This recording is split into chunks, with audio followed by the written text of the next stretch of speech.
to Storytime for Grownups from the Ashland branch of Pamunkey Regional Library. My name is Joanne, and our story today is The Girl in the Airport by Frances Aylor from the collection Deadly Southern Charm and published by Wildside Press. The Girl in the Airport. If my flight hadn't been delayed, I would never have witnessed the murder. The storm system had hit Atlanta around 3 o'clock that afternoon. It was part of a wide mass of squalls that muscled in from the Atlantic and quickly smothered the entire East Coast. Powerful winds slammed against the airport terminal as churning black clouds dumped torrential rains onto the tarmac. The on-time flight notices on the departure board flipped to delayed. First one, then three, then all the rest, succumbing one after another like helpless victims of a particularly contagious strain of flu. Passengers groaned, grabbing their phones to alert friends and co-workers of the delay. Then, as people tend to do when under stress, they grabbed their belongings and headed straight for the nearest bar. The last thing I needed was more alcohol. My head was still fuzzy from last night's fraternity party. I was still wearing my favorite sundress and the boots that stuck to the beer-slicked floor as I had danced for hours celebrating the end of my sophomore year of college and the survival of the world, which hadn't imploded months ago when we flipped the calendar to Y2K. But the smell of grilled meat and fried onions teased my stomach, reminding me that it had been a long time since breakfast, so I followed the crowd. The restaurant was packed, every table taken, the aisles blocked with roller bags and duffels. I threaded my way to the counter and ordered a Coke. I felt a tap on my shoulder. "I'm Nora, and my sister Grace and I have an extra chair at our table. Come join us." Nora was a big-boned, lumbering, middle-aged gal. She had frizzy hair colored in an unfortunate shade of orange, thanks to a botched home dye job. She looked harmless enough, but as a woman traveling by myself, I was wary of strangers. I tightened my feet around my backpack. "We're going to England too," she said, as she nodded to the British Isles guidebook poking out of my backpack. "Grace and I are embarking upon a 2-week Jane Austen tour." My head pounded and my stomach grumbled. It would be nice to sit down. "Great, I'm Robbie." Nora held up a well-worn copy of Pride and Prejudice. "Have you read this?" "No." "You should give Jane a try. She's such a shrewd judge of character. You coming?" My beer-stained boots were starting to rub a blister I had worn last night. What harm could it do to sit with the sisters for an hour? "Sure." "My sister and I have read each of Jane's books 3 times, Nora said proudly. "Isn't that right, Grace?" Grace was plump and petite, with dark bangs hanging low over her eyes. She looked nothing like her sister. She glanced up from a paperback sporting a bodice ripper cover featuring a shirtless man with a 6-pack of abs embracing a busty young woman whose chestnut curls cascaded over her shoulders. "Yes, we have," Grace said. "Is that an Austen book?" I asked. "Oh no," Grace said, blushing. "This is a little something I picked up here at the airport. Change of pace." "Pure trash," Nora said, shaking her head. "Little sisters, what are you gonna do?" I decided right then I had made a mistake. I now risked spending the next couple of hours listening to these middle-aged women talk about Jane Austen. But a quick glance around convinced me there wasn't anywhere else to sit. When a man from behind me reached for my chair, I sat down. As I settled, I realized there was another woman with them. She was a thin blonde trying to dress a lot younger than her age, wearing snug royal blue pants and a sleeveless white cotton sweater that showed off tan, muscular arms. "This is Meredith from Charleston," Nora said.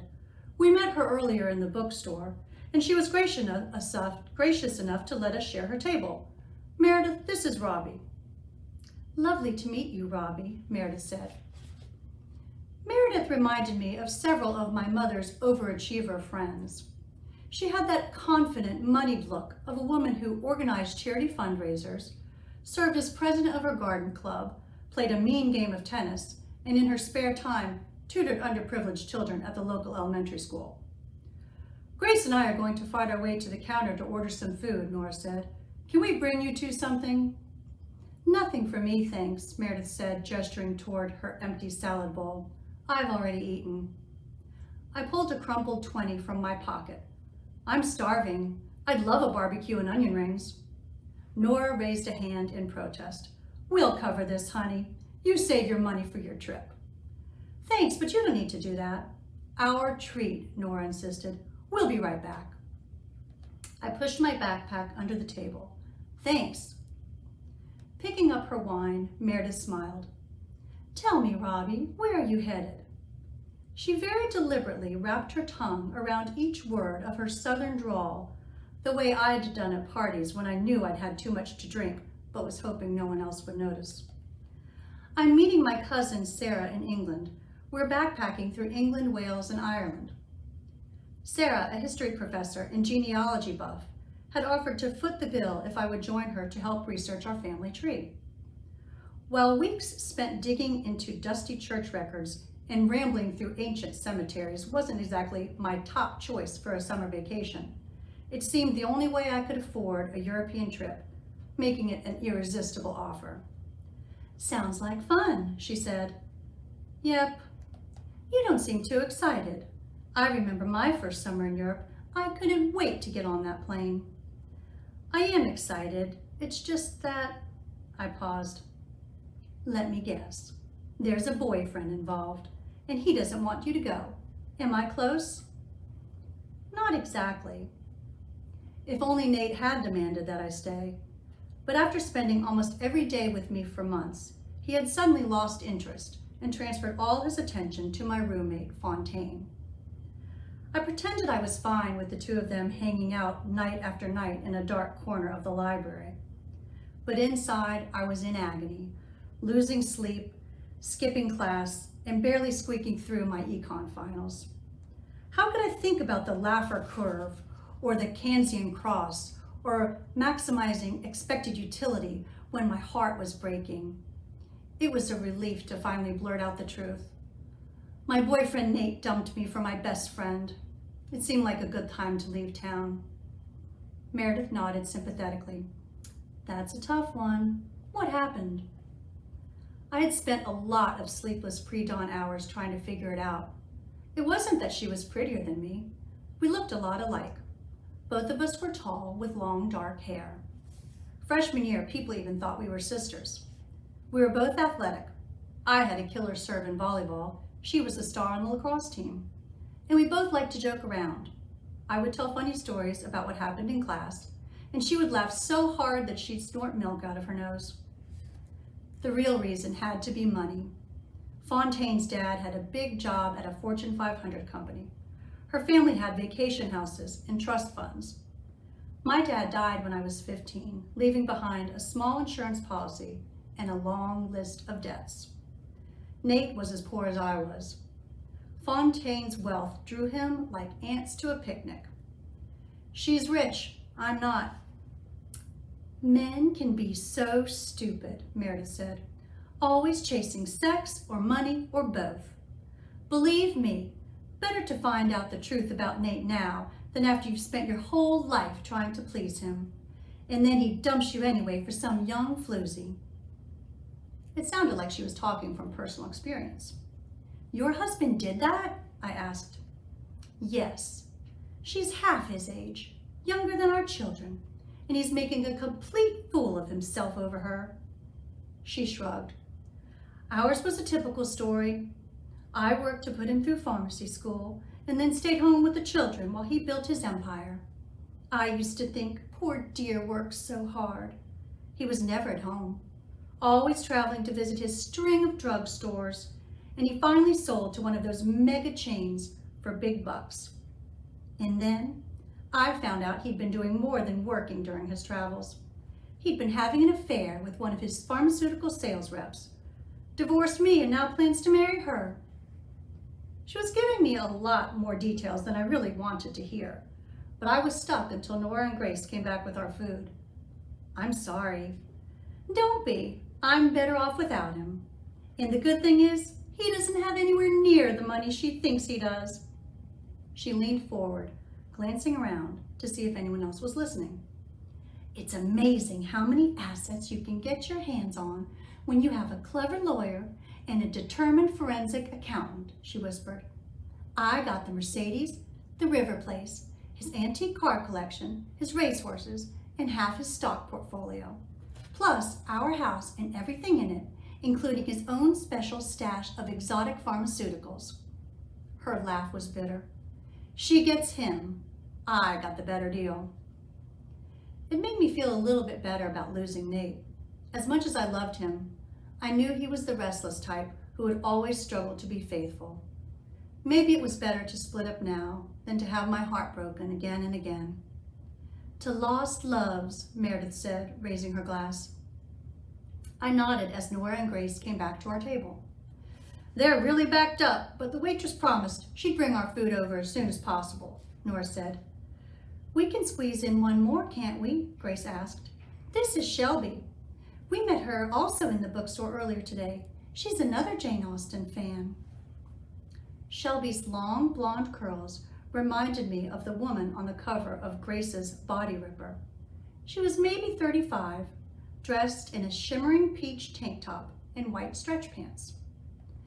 "Shelby's heading to the Caribbean, Meredith," Grace said, "to visit her fiancé."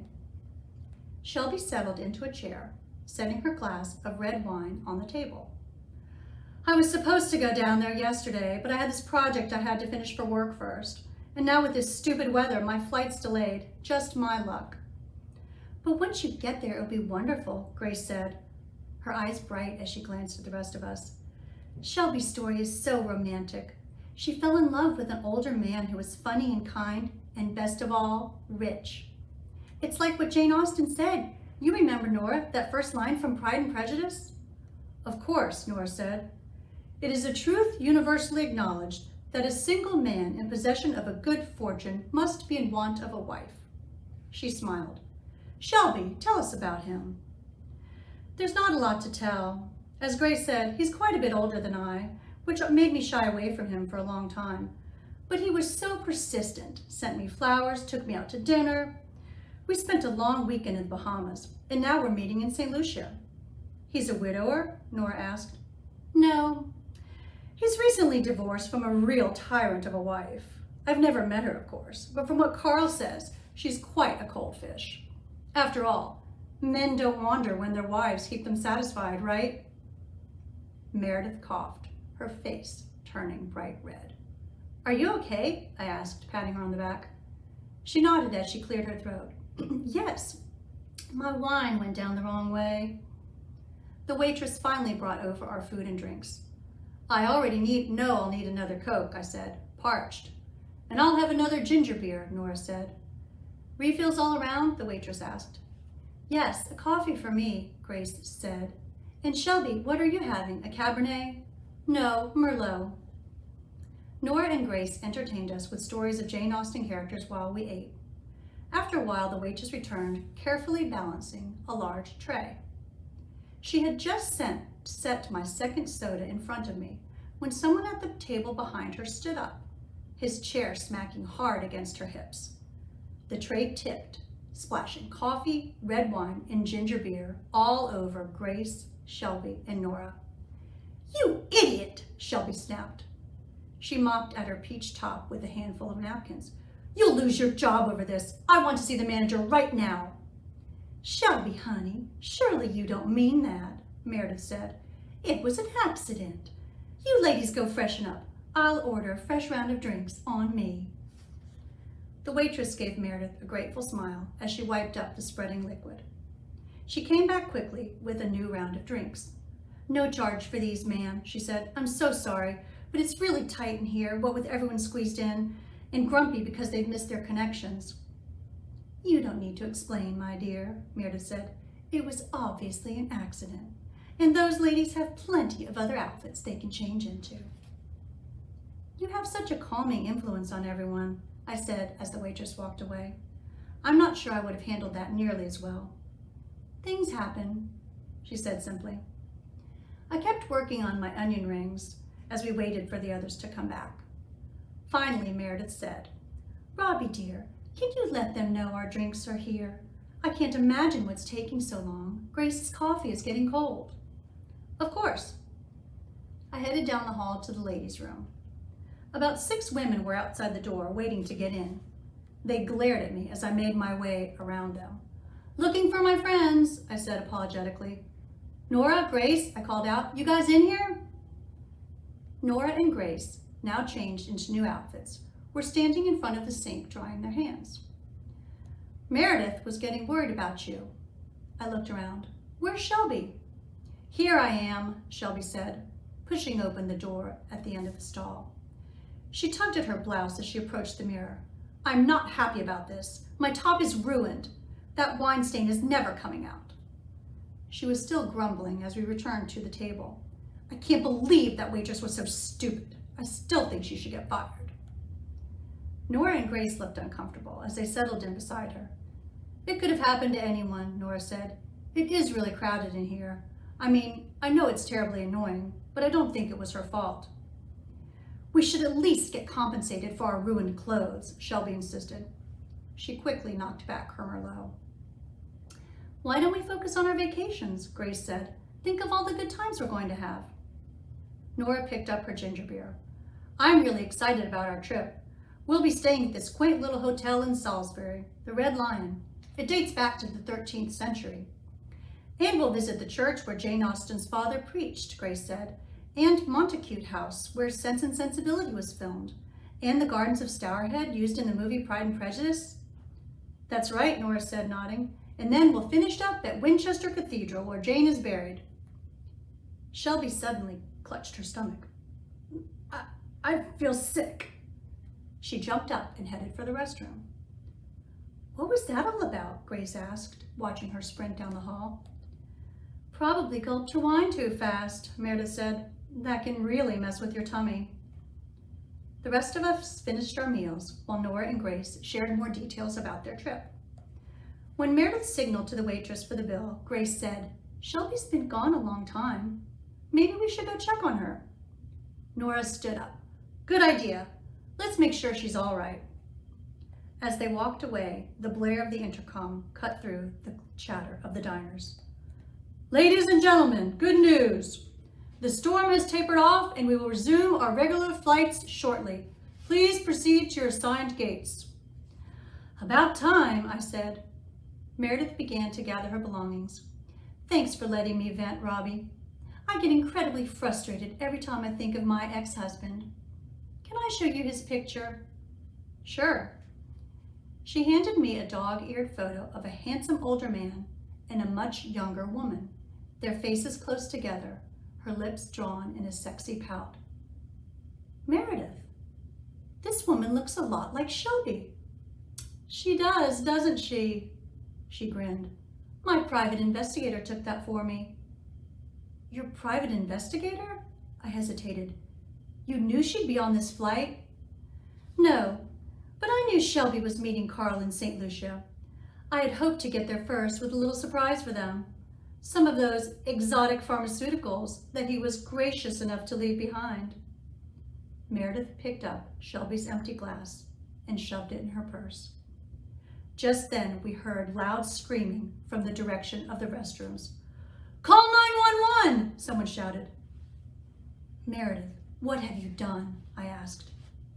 The older woman grinned. It was so nice to meet you, Robbie.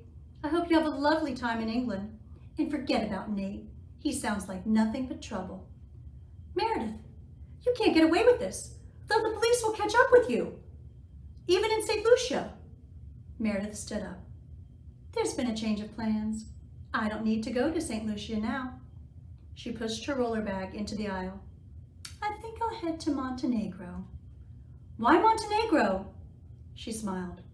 It's a wonderful country, delightful people, beautiful beaches, and best of all, no extradition treaty with the U.S. The screams had gotten louder. Security personnel rushed past me. I tried to flag them down to point them toward Meredith, but they were too focused on responding to the tragedy to notice me. Pinned in by the other diners, I soon lost sight of her as she disappeared into the crowd.